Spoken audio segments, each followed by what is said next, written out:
Okay, forget the fun and games. It's time to get serious. And for dads to be truly inspired, they need to be truly wired. With an email address, you can tap into 20 million other computers on a worldwide system called the Internet. You can send and receive mail to and from people all over the world. Dad can log on 24 hours a day and find out what the email mailman has dropped off. Just reading my email. But once Pop gets off his analog couch and gets his license to cruise the info bond, he just might become a digital dad.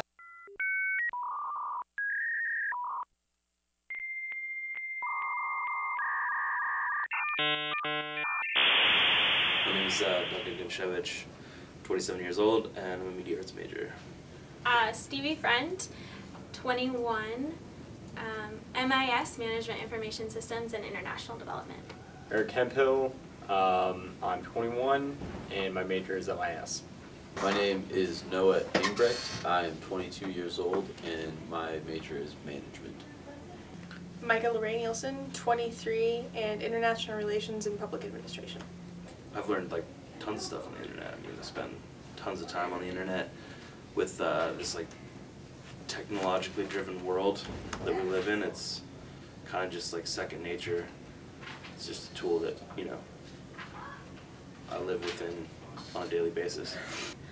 I learn everything online, like literally everything. I think that in today's day and age, the phrase Google it has become a part of our dictionary. I think probably the biggest thing that I learned by having the internet is just how to research. If I have a question, I can go find it. So if I need to find how to do something around the house, like how to keep your chicken from getting freezer burn or something like that, if I have questions, I can go find them.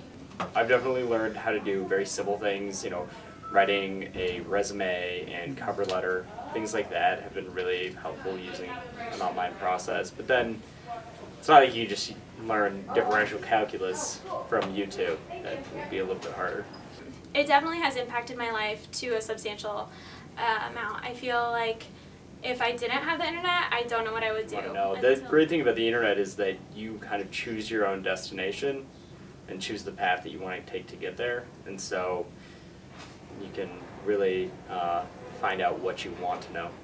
Well, I mean, isn't that the beauty of internet and social media, though, is that, like, I can't give you necessarily specific examples of things that I have learned as the result of social media or because of internet access, but I can tell you that it's made my life infinitely easier. It's a really good tool to use to like collaborate with work in like a real-time basis and not be in the same town or, you know, even in the same state. So stuff like that's really cool. You can, I mean, the way that we build our products, for instance, we have stuff that is, the technology is written in Ireland or somewhere like that, and then the product is built in China, and then it's outsourced and sold to America. And so it's completely, everything is flat. People are on conference calls with people that are so far away, and they do business with them every single day and are functioning in that sense. So I feel like the geography of the world is no longer an aspect. In terms of social change models, too, when you talk about the way that our generation moves towards change and joins onto a specific cause, it's not going to rallies anymore. It's not going to events. It's not going to film screenings. Although those things do happen, it's generally those work as fundraisers, but not actually tools for change. When you talk about like what gets people elected now and what makes certain causes or things, the products even, available to people on a wide scale, you're talking about one-click social change. You're talking about one-click support of a business. You're talking about one-click spreading of entrepreneurship and ideas between people. I think it's changing the way we learn. I think it's changing the way we access, consume, and like process information. You know, it's totally different. I mean, there's this whole generation of kids that they're calling digital natives, or kids that understand and like live within operating systems and devices, and can access and consume information at like a surprising rate. I think it's up to like university systems and education institutions to like kind of harness that. Because it's going to be one of those things where these kids are going to be able to, you know, learn at like a surprising pace. And what they're learning is, you know, not necessarily valid sometimes, but they can access and like really consume and process information severely fast. So the days of researching a paper for hours in the library with books upon books and is over. Until my junior year, I didn't actually look up any books in the library for anything. I would just use the online databases and go through that. So I think virtually libraries in that sense too have gotten rid of books in that. It might devalue education. A lot of people think that college is just now to prove that you can complete something, and I definitely see that.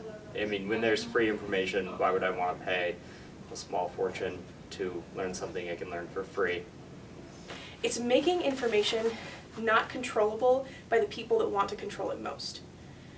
It takes it and it makes news stories and it makes content sharing in the hands of the people that actually own the content themselves, like the actual creators, the actual people that own the ideas. They're the ones that are selling themselves. They're the ones that are pushing for those kind of changes, not necessarily those people that want to only show you specific kinds of changes.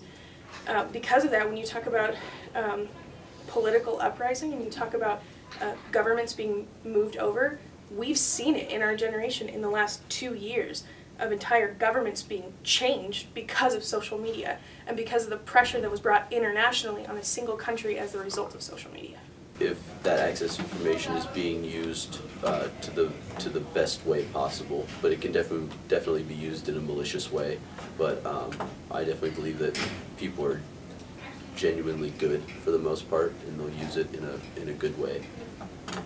Maybe a leveling of the playing field, in the sense that it's not necessarily those that can afford education that will be educated. You talk about spreading and disseminating information and then actually showing support behind something. It used to be print media that when you actually had to sit down and physically write a letter to your representatives in order to have that social change. Socially, it's interesting,